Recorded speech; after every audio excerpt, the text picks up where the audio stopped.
Hey everyone, Braden here, back with a Disney news update on what's going on with the Disney parks now that Walt Disney World has been open almost exactly 1 month, what I've been seeing firsthand from my experience in the park, and how that lines up with what Disney said on the topic of Walt Disney World's reopening. Performance were installed, today being the first day the pylons have been visible to guests in the parks in over 20 years. The original pylons, these are reproductions of the originals, of course, but just absolutely incredible to see those back at the entrance to the park. I can't wait to see those for myself. I'll be making my way over to Epcot next week, and we'll be taking a look at those prisms, the progress on that new entrance fountain, and all the latest in the park now that construction has resumed on many projects in Epcot. Why I can't go sooner has a lot to do with the train wreck of a park's reservation system Disney is going on right now. We're going to get into depth on that and everything else, so let's get right into it. Starting off with how the Disney parks fared during Q3. Q3 for Disney is April, May, and June division lost $3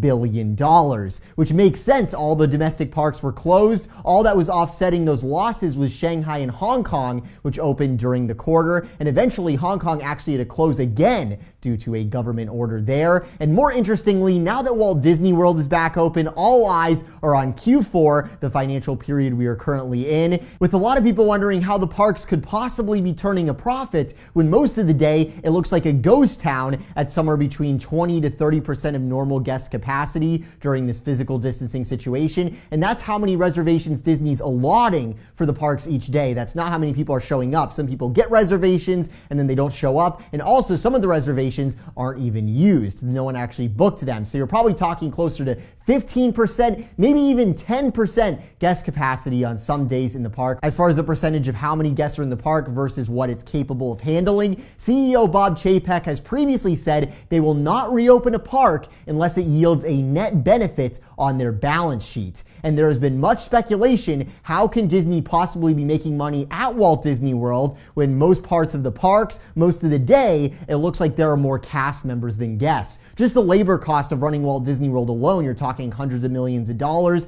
The operational cost of running the parks and keeping them open, combined with the lack of guests spending money. Many of the guests there are annual pass holders. They didn't pay for a hotel or anything like that. It seems like there is no possible way Walt Disney World isn't losing money right now. But it turns out things may not be as they seem, because Disney said this on the resort's current performance. At Walt Disney World, we are achieving our objective of driving a positive net contribution at current attendance levels. So that's definitely good news for us guests who were hoping the parks wouldn't close again quite as expected. Listen to this. It's worth noting that while Walt Disney World is operating at a positive net contribution level, the upside we are seeing from reopening is less than we'd originally expected, given the recent surge in COVID-19 cases in Florida. So the common theme throughout this earnings call and what Disney has told us is no, Walt Disney World isn't losing money, but it's not making nearly as much as they originally thought. And CEO Bob Chapek gave us some insight into exactly why. He says when Disney originally announced the reopening of Walt Disney World, they experienced a large influx of reservations. But as the reopening date approached and those COVID-19 cases were rising in Florida, this resulted in many long-distance guests worried about traveling and being in Florida and things like that. They ended up canceling their trips. And even more interestingly, Bob Chapek said currently, if you look at the crowds that are in the parks, about half of them are resort guests staying at Walt Disney World, and the other half are mostly annual pass holders. And this is what we've seen in past situations like this with Walt Disney World. Back in 2001, when air travel became an issue, who was making up that park's revenue? It was the annual pass holders. So pass holders and locals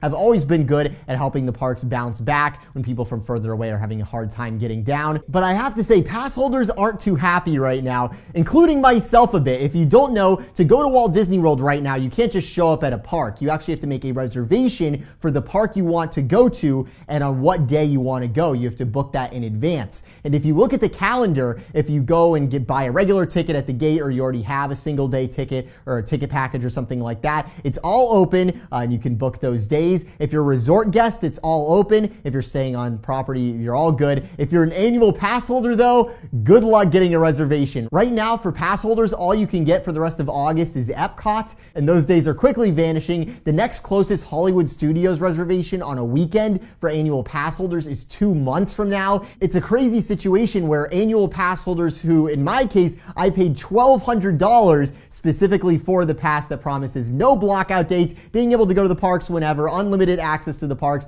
It really translates right now to me being able to go around 3 times a month, which is by no means terrible. I'm not someone who goes to the parks a whole lot more than that, even in regular times. But the point is, it's not what people signed up for. And if you're wondering why Disney leaves all this space in the severely limited park capacity open for resort guests and ticket guests that aren't showing up, that aren't there, that don't exist, but annual pass holders who are showing up can't get anything, here's Bob Chapek explaining that strategy. Typically, somebody who travels and stays for 5 to 7 days is marginally more valuable to the business than someone who comes in on an annual pass and stays a day or two and consumes less merchandise and food and beverage. So what Bob is saying there is that the more annual pass holders they let in, the less money they make, versus if it was all resort guests in there spending more money. They spend more money in the parks, and of course they also spend money every night for the hotel room. The thing there is, of course, that Disney can't get a park full of resort guests right now. If they could, that's what they would be doing instead, right?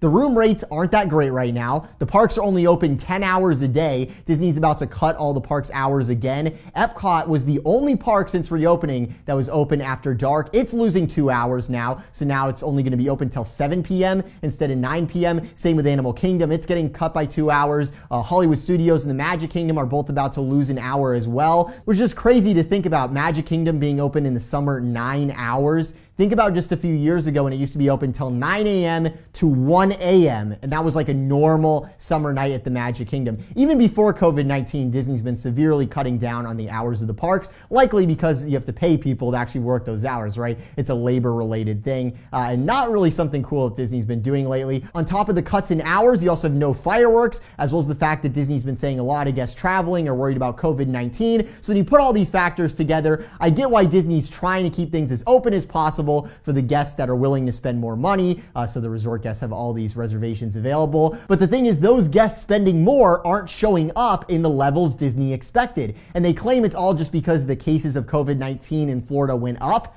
But I think the problems Disney will be facing in the domestic parks going forward will far outlast the virus itself, because the effects of the virus on what disposable income middle-class families have to spend on what is currently a watered-down version of the park's experience, with the cut hours, without the fireworks, with things closed, with the lack of atmosphere, it's just not there. And as you make it harder for the loyal fans that spent thousands of dollars to have access to the parks, all in service of slightly better margins in the park segment, it's not a long-term strategy in my opinion, and it would not surprise me if it came back to bite them in the future. So Disney is trying to do what they can here, no doubt, but I just can't help but think if things economically keep going the way they're going, the Disney parks could be facing some significant challenges in the future, and Disney could be doing more. This reservation system is not working. The fact that a lot of people make reservations and don't even show up definitely isn't cool. The fact that a lot of reservations aren't even being used, they're just sitting in the single ticket and the resort thing the day of, still people didn't even book them.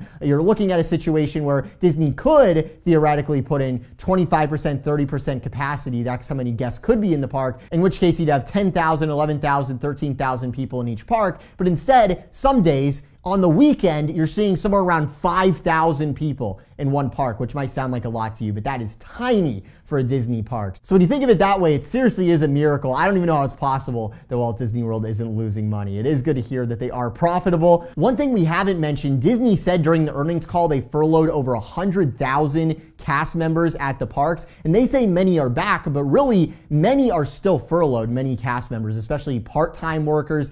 They have not been asked back. And Disney is also now cutting back hours for people who are working. We're seeing all the hours be cut in the parks here to under 10 hours, which is just crazy to think about. So if you're thinking about going to the park soon, I'd recommend against it if it's the only trip you'll be able to afford in the next couple years. Hold off until we get better hours, capacity, we see nighttime entertainment return, things like that. If you're fortunate enough to have the ability to go stay at Walt Disney World now, and then again during the 50th anniversary when things are better, I'd say go ahead and go now. The rates for air travel are great. The Magic Kingdom with these super low crowds, I have to say, is really fun. You can do do all the rides a bunch of times. It is a really cool experience. The Animal Kingdom, there really isn't a whole lot to do. Without the waits on the headliner attractions, it really kind of does feel like a half-day park again. Hollywood Studios, you can also knock out in half a day as well. There's definitely more to do there than the Animal Kingdom, though. And Epcot, my favorite park in the world, it's my least favorite park right now. It is miserable with the exception of that new entrance area with the Epcot music playing and everything. The rest of Future World, it's just all ripped up, right? And it's just sitting there. You know, the middle area, we have no idea what's going on with that. The only purpose the park really serves is people drinking around the world, which is really the only reason Epcot's open, in my opinion. Why do you think they started food and wine so early? It's to try to get in a little bit more of that food and beverage revenue to help inflate the park's revenues for those quarterly reports. And when you look at that, for those of us who don't drink, that whole dynamic that creates just further adds to Epcot being a great park to skip altogether right now. So that's the latest on how the parks are performing in these unprecedented times. Be sure to subscribe to those notifications on so you don't miss any of the news on the way. We've got a lot more to talk about, so expect some more videos very soon. Thank you so much for 100,000 subscribers. Our Mickey Views Population 100,000 limited edition shirt is up on our Teespring store, inspired by the Magic Kingdom population sign. Link in the description below for that. Thank you so much for watching from the Mickey Views Magic Studio. This is Braden. Hang in there. Have a magical day.